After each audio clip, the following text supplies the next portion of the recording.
সবাইকে আদাব। বিসর্জনের দিনেও কাজ করতে হচ্ছে, কারণ বিসর্জন শেষ করে আমাকে চলে যেতে হবে।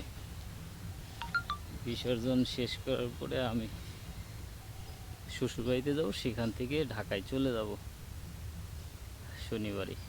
বিধায় আমাকে মানে বিসর্জনের দিনেই কাজ করতে বাধ্য হচ্ছি আর কি। ট্রলি করে মাটি নিয়ে যাচ্ছি, আর আমার জৈব সারের প্রজেক্টের একটু আপনাদের তো একটু সম্প্রসারণ করেছি আর কি, এবং আমার কাছে এখন বেশ জৈব সারও আছে।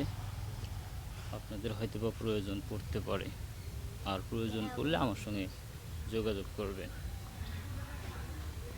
আমার এই ট্রলিটাকে প্রচুর খাটালাম, মানে আনলিমিটেড। আমি মাটিটা নিয়ে যাচ্ছি, আমি যে জায়গাটা সম্প্রসারণ করতেছি আর কি, বার্জারের পশ্চিম পাশে, তো ওখানে মাটিটা ফেলা হচ্ছে। এবং মনে করেছি মাসখানেক পরে আরও 15-20 টাক মাটি নেব, নিয়ে ফেলবো। এই বার্জারটা আমার জন্য একটু প্রবলেম হয়েছে, কিন্তু আমরা যেহেতু কৃষক মানুষ, বার্জার আমাদের লাগবেই, বিধায় আমাকে এখানে বার্জার রেখে দিতে হয়েছে।